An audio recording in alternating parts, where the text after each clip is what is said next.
Hello दोस्तों, welcome back to my channel. कैसे हैं आप सब? I hope you all are doing well and जोरों शोरों से अपनी तैयारियां कर रहे होंगे।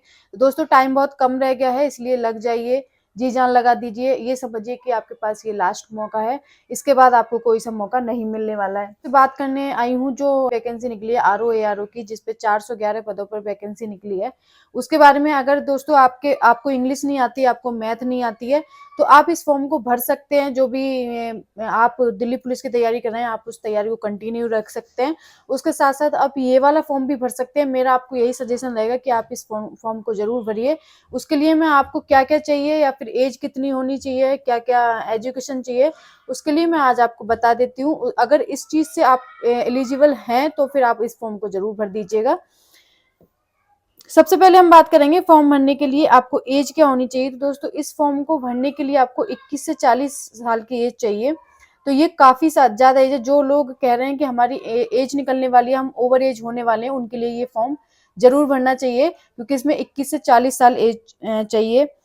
उसके बाद दोस्तों, एग्जाम कब होगा? इसका एग्जाम इसका फरवरी में होगा दोस्तों। फरवरी लास्ट या फरवरी मिड में इसका एग्जाम होगा आरओ एआरओ का। और दोस्तों, इसमें 411 पद हैं, जिसमें आरओ के भी हैं और एआरओ के भी हैं। तो इसके लिए क्वालिफिकेशन आपको चाहिए कि आप किसी भी सब्जेक्ट में ग्रेजुएशन किया हो आपने, चाहे बीएससी किया हो, बीए किया हो, बीकॉम किया हो। कुछ वैकेंसीज के लिए आपको ओ लेवल का जरूरत होगा।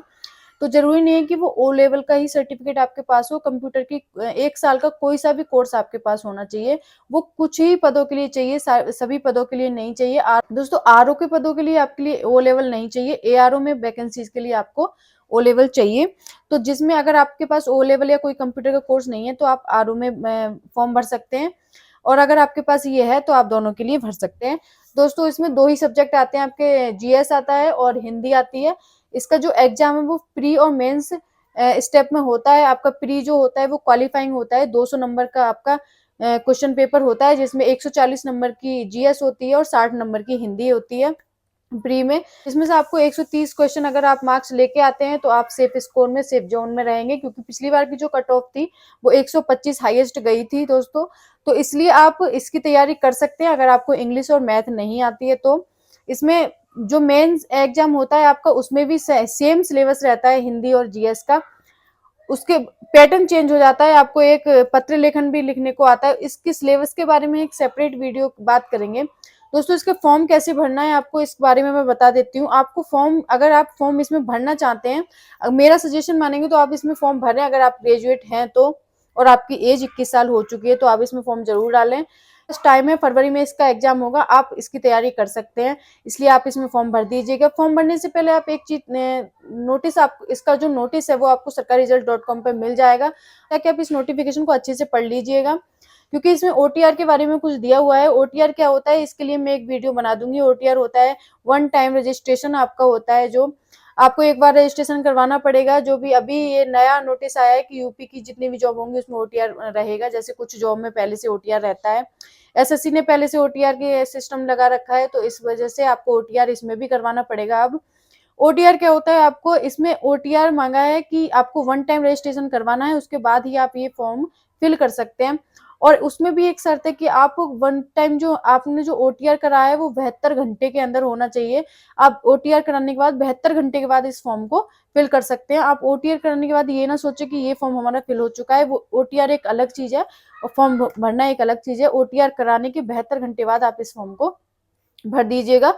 और दोस्तों, इसका जो लेवल होता है इस जॉब का, ये काफी अच्छी वैल्यूएबल जॉब है। जो भी लोग यूपी पीसीएस की तैयारी कर रहे हैं या फिर यूपीएससी की तैयारी कर रहे हैं, उन लोगों के लिए जो कुछ चूक जाते हैं, मेंस में रह जाते हैं, इंटरव्यू में रह जाते हैं, तो उन लोगों के लिए भी एक अच्छा मौका है ऑफिसर बनने का।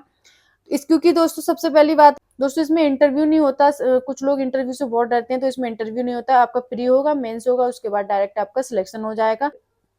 तो दोस्तों, कंपटीशन की बात करें तो कंपटीशन हाई रहने वाला है, क्योंकि 200 वैकेंसी की उम्मीद थी कि 180 वैकेंसी के करीब आरओ एआरओ की वैकेंसी आएगी, लेकिन इस बार वैकेंसी ज्यादा आई है। 411 पदों पर वैकेंसी आई है।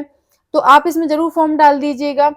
ये वैकेंसी 3 से 4 साल में एक बार आती है दोस्तों, पता नहीं इस बार के बाद फिर कब आएगी। देख, टाइम किसी के पास नहीं है वेट करने के लिए। आप अभी ही इस फॉर्म को भर दीजिएगा। बता देती हूँ इसके बारे में कि इसका लेवल क्या होता है। तो एआरओ का जो लेवल है वो 7 है, और आरओ का जो लेवल है वो 8 है, 8 लेवल की जॉब है।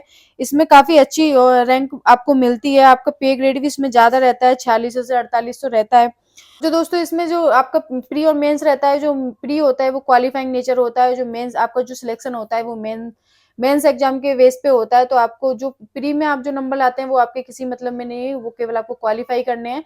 जो भी आपका सिलेक्शन होगा वो मेंस के जो नंबर होंगे आपके 400 में से, जितने आपको जो मेंस होता है वो 400 नंबर का होता है, उस जो भी आपका सिलेक्शन होगा उस नंबर के हिसाब से होगा जो आप मेंस में लेके आए हैं। तो ये दोस्तों, ये मेरे को इन्फॉर्मेशन आपको इसलिए देनी थी क्योंकि बहुत सारे कमेंट्स आ रहे हैं मेरे पास कि मैम हमें मैथ नहीं आती है, जीएस हमारी अच्छी हो रही है तो हमें मैथ नहीं आती। तो आप अगर आपकी जीएस अच्छी हो रही है, आप हिंदी पढ़ सकते हैं, तो आप प्लीज इस फॉर्म को जरूर भरिए। अगर आप 21 साल के हैं और आप ग्रेजुएट हैं तो इस फॉर्म को जरूर डाल दीजिएगा। और सबसे पहली बात, अगर आप इस फॉर्म को डालने का सोच भी रहे हैं तो पहले अपना ओटीआर जरूर करवा दीजिए।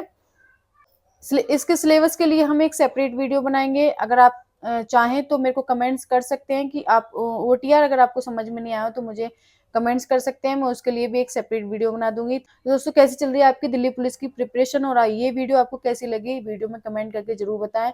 अगर वीडियो अच्छी लगी हो तो लाइक करें, शेयर करें, चैनल को सब्सक्राइब करें। Thank you so much for watching me.